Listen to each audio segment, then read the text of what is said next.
лимон, манка, су қосу арқылы осындай қатпарлы қаттама жасаймыз. Бастысы оқтаусыз қолмен жаятын боламыз. Қолмен жұп-жұқа қамыр жасап, осылай қатпарлы қаттама жасаймыз. Өте керемет болып шығады. Кеттік, бірге дайындайық.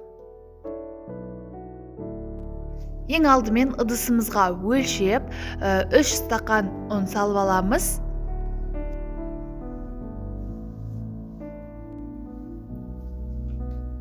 Үстінен 1 стакан манная крупаны қосамыз. Қопсқыр саламыз. Жақсылап араластырамыз.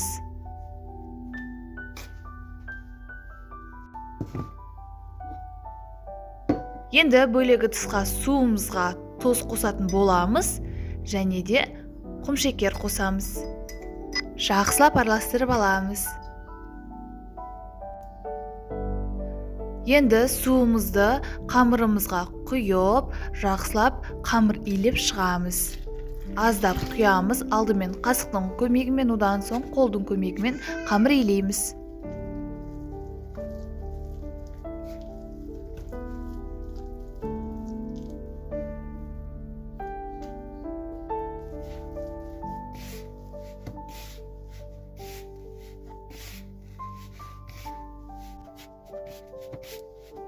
Мінекей, біздің қамырымыз дайын болды. Осы қамырды 4 бөлікке бөлеміз теңдей. Бізде бұл қамырдан 4 қаттама шығады. Барлығын дөңгелектеп жақсылап илеп аламыз.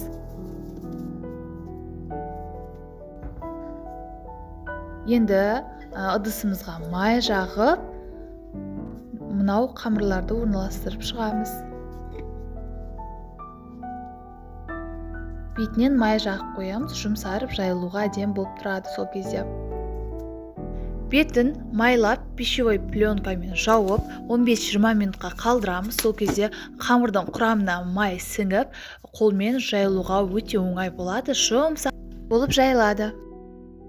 Осылай қолдың көмегімен қамырды екі бетін үлкейтеміз, созып.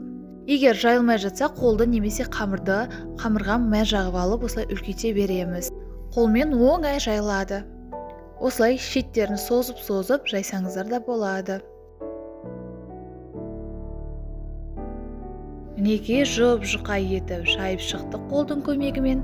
Тарту арқылы жайсаңыз, қатты тартсаңыз жыртылып кетуі мүмкін. Ақырын тартып, осындай көлемде жайып шығамыз. Енді ортасына ерітілген сары майымызды жағып шығамыз. Барлық жеріне жеткізіп жағып аламыз. Енді видеода көрсетілгендей етіп бүктейміз. Бүктеген арамызға да сары майымызды жағамыз, сол кезде қатпарлы болып шығады.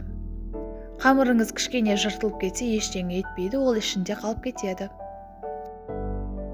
Екі бүктеп, осылай орап шығамыз. Осылай орап, бірнеше уақытқа тоңазытқышқа қойып қоямыз. Барлық қамырларымызды осылай қолдың көмегімен үлкейтіп, шығартып, жайып аламыз да арасына май жағып, орап шығамыз. 4 қамырымызды да дәл солай қайталаймыз видеода көрсетілгендей. Менің арнамнан көптеген оңай рецепттер таба аласыздар. Егер тіркелмеген болсаңыз, міндетті түрде тіркеліп алыңыз. Үйіңізде оқтау жоқ болып, қаттама жегіңіз келіп кетсе де, дәл осылай істесеңіз болады. Керемет жұп-жұқа болып шығады.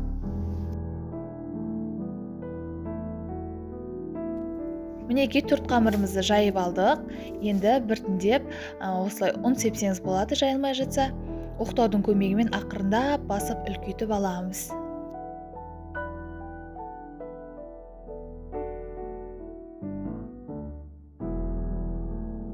Мінекей, ақырындап екі шетінен басып, осылай қамырымызды үлкейтіп алдық.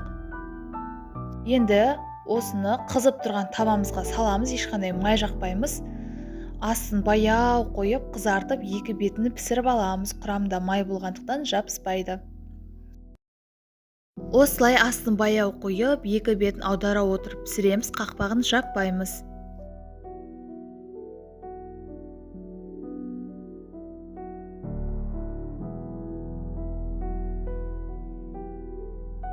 Осылай қызарып піскенде толық дайын болды деген сөз. Арасы толық піседі, шикі болмайды. Өте дәмді, сырты қытырлақ, іші жұмсақ болып шығады. Қалған қамырларымызды да дәл осылай пісіріп аламыз.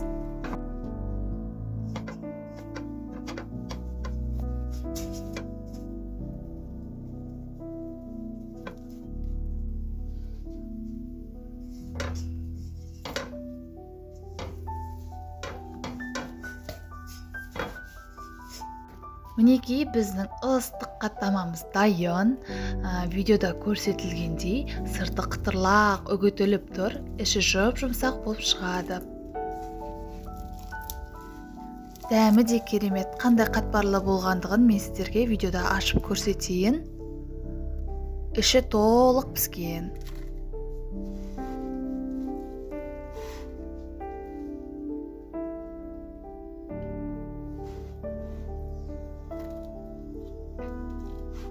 Менің арнамнан көптеген жеңіл, оңай, сәтті шығатын рецепттер таба аласыздар. Міндетті түрде тіркеліп қойыңыздар, достарыңызбен бөлісуде ұмытпаңыз. Лайк басып пікір қалдырыңыз. Қалған қаттамаларымыздың барлығын пісіріп алдық. Барлығы осындай дәмді, қытырлақ, әдемі болып шықты.